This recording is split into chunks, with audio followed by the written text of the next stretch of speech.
me is pointing toward. I'm not worried, I'll follow a board. You pop my head open like a gun. Pop his head open like a gun.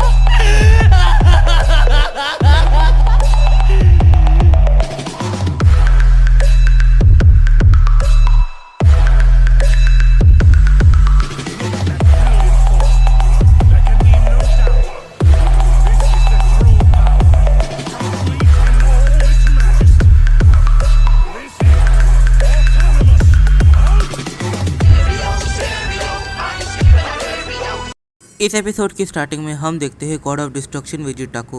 God of destruction Vegeta एक जगह पे बैठा होता है।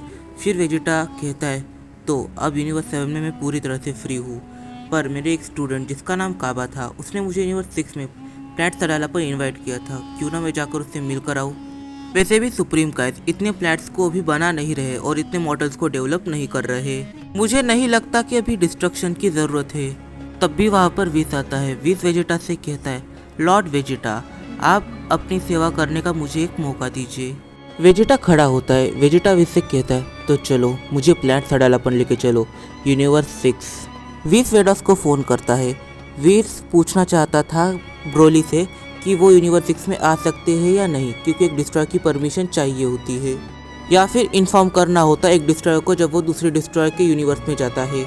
वेडॉस विस से कहती है कि लॉर्ड ब्रोली ने कहा है कि उन्हें कोई भी डिस्टर्ब ना करे, कम से कम 1 साल तक। वो अपने मेडिटेशन में काफ़ी ज़्यादा बिजी है, तो आप उनसे परमिशन नहीं मांग सकते। फिर हम देखते हैं ब्रोली को। ब्रोली काफ़ी ज़्यादा शांति से मेडिटेशन करने में लगा हुआ था। उसे कुछ भी सेंस नहीं हो रहा था, वो कुछ भी सेंस नहीं कर पा रहा था, ना ही कोई इमोशंस, ना ही किसी की ना ही एक छोटी सी आवाज़। वेजिटा कहाँ रुकने वाला था। वेजिटा अपने प्राइड के जोश में आकर कह देता है ऐसे भी ब्रोली मेडिटेशन करने में बिजी है और वो मेरा दोस्त है, वो मुझे ऐसे कुछ भी नहीं बोलेगा। तो विस जल्दी से अपने स्टाफ की मदद से मुझे यूनिवर्स 6 में लेके चलो, परमिशन मांगने की ज़रूरत नहीं है। विस एक चीज़ पूरी तरह से जानता है, अगर वो यूनिवर्स 6 में गए तो फिर हो सकता है वहाँ पे लड़ाई हो जाए, क्योंकि वेजिटा ने प्लैट अर्थ को डिस्ट्रॉय कर दिया और प्लैट अर्थ के अंदर ब्रोली के फादर थे और ब्रोली अपने फादर से काफ़ी ज़्यादा प्यार करता था। साथ ही में वेजिटा विदाउट परमिशन यूनिवर्स 6 में जाने की बात कर रहा है।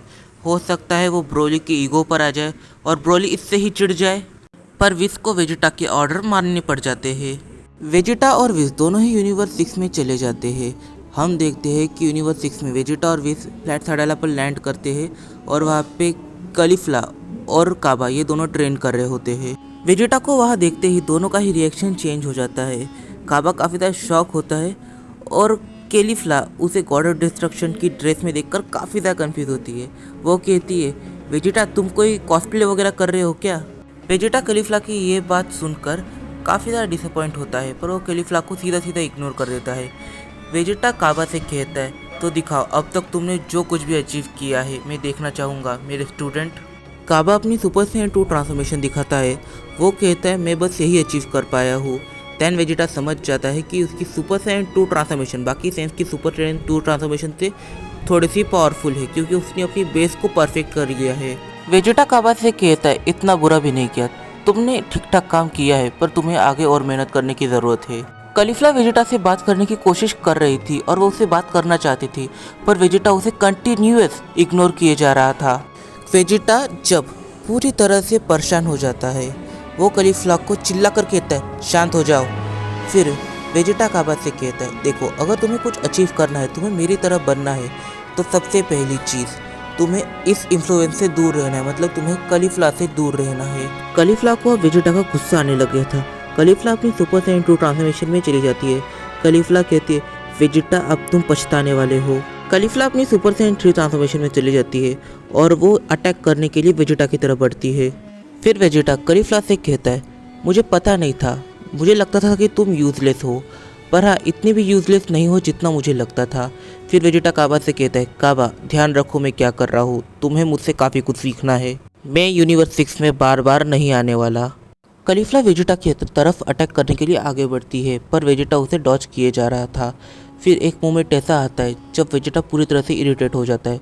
वेजिटा अपने फिंगर से ही उसके माथे पर मारता है और कलिफ्ला को काफ़ी हद तक डैमेज कर देता है। विस ये सब दूर से देख रहा होता है। विस कहता है तो ऐसा ही सीन मैंने काफ़ी टाइम पहले देखा था, गोकू और लॉर्ड बीरस के बीच। पुरानी यादें ताज़ा हो गई। वेडॉस ये सब अपने स्टाफ पर देख रही थी। वेडॉस कहती है अगर लॉर्ड ब्रोली को पता चला कि वेजिटा यहाँ पर आया है तो वो काफ़ी हद तक गुस्सा हो जाएंगे। फिर सीन शिफ्ट होता है ग्रैंड प्रिंस पर। हम देखते हैं कि ग्रैंड प्रिंस गोकू से मिलने आए होते हैं। ग्रैंड प्रिंस कहते तो सन गोकू आपने खुद को अपने मल्टीवर्स से अलग क्यों किया है। गोकू ये सुनकर काफ़ी ज़्यादा शौक होता है। गोकू कहता है मैंने तो कुछ भी नहीं किया, मुझे इसके बारे में कुछ भी नहीं पता। फिर ग्रैंड प्रिंस गोकू को समझाते हैं कि जो भी गॉड जब गॉड रेल्म में जाता है तो वो उसके मल्टीवर्स से डिस्कनेक्ट हो जाता है। उस मल्टीवर्स के नियम उसके ऊपर लागू नहीं होते और उसका ओमनी किक भी उसे इरेज नहीं कर सकता। सबसे पहले मैं ये जानना चाहूँगा कि तुमने मुझे सरपास कैसे किया, क्योंकि तुम्हारी पावर मुझसे भी ज़्यादा हो चुकी है। गोकू ग्रैंड प्रिंस को बताता है कि गोकू को एक सैयन मिला डीमन रेल्म में और उस सैयन को क्योर करने के चक्कर में गोकू ने उसकी हेड रेड और उसकी सारी पावर्स को अपने पास रख लिया और उसे सुपर सैयन गॉड यामोशी उनके पास छोड़ दिया। फिर गोकू के चेहरे का कलर पूरी तरह से चेंज होता है। गोकू ग्रैंड प्रिंस से पूछता है अभी मैं इस मल्टीवर्स से डिस्कनेक्ट हो चुका हूँ तो क्या मैं इस मल्टीवर्स में रह सकता हूँ। दूसरी तरफ वेडॉस विस को बार बार कॉल करके ये कह रही थी कि प्रिंस वेजिटा को कहे कि अपनी की को ज़रा कम करे, क्योंकि ब्रोली को इससे प्रॉब्लम आ सकती है और अगर ब्रोली को प्रॉब्लम आ गई तो हो सकता है यहाँ पर दो डिस्ट्रॉयर्स लड़ पड़े। केल घायल हो चुकी कलीफ्ला को अपने कंधे पर उठाती है। केल कलीफ्ला से कहती देख लेना कलीफ्ला, एक दिन हम इतने पावरफुल होंगे कि फिर कोई हमारे साथ ऐसा नहीं कर पाएगा, फिर वो प्रिंस वेजिटा ही हो या फिर सन गोकू ही क्यों ना हो। केल को काफ़ी ज़्यादा गुस्सा आ रहा था पर वो अपने गुस्से को कंट्रोल करना सीख चुकी थी और वो जानती है वो वेजिटा के आगे ज़्यादा नहीं टिक पाएगी। फिर वेजिटा वापस से अपने रूटलेस फॉर्म में चला जाता है ऐसा लगता है, क्योंकि वेजिटा केल से कहता है तुम्हारे नसीब में हमेशा रोना ही होगा मॉर्टल। केल कुछ भी नहीं कहती। केल कलीफ्ला को अपने कंधे पर उठाती है और वहाँ से जाने लगती है, पर केल जानती है कि वो वेजिटा के आगे कुछ भी नहीं कर सकती, तो एक ही ऑप्शन बचता है और वो है ब्रोली को बताने का। फिर केल ये डिसाइड करती है कि जब भी ब्रोली प्लांट सडालक को विजिट करेगा या फिर वो लोग ट्रेनिंग करने के लिए ब्रोली के पास जाएंगे तब वो ब्रोली से वेजिटा की शिकायत ज़रूर से करेंगे। इस वीडियो में काफ़ी सारे सवाल निकल के आते हैं, जैसे कि अगर गोकू को पता चल गया कि वेजिटा ने क्या किया है तब क्या होगा, और ब्रोली वेजिटा के यूनिवर्स 6 में आने के बाद कैसे रिएक्ट करेगा, और जब उसे पता चलेगा कि वेजिटा ने उसकी स्टूडेंट्स की इंसल्ट की है तब ब्रोली को कैसा लगेगा। क्या हमें ब्रोली और वेजिटा इन दोनों की बैटल देखने को मिल सकती है। इस वीडियो में काफ़ी सारे सवाल निकल के आते हैं, तो इन सारे सवालों के जवाब हम जानेंगे अपने आने वाले कुछ वीडियोस में। तब तक के लिए बाय बाय, और मुझे इंस्टाग्राम पे फॉलो जरूर करें, लिंक नीचे डिस्क्रिप्शन में दिया हुआ है। वीडियो पसंद आए तो वीडियो को दे लाइक और चैनल को दे सब्सक्राइब। तो मिलते हैं अपनी अगली वीडियो में।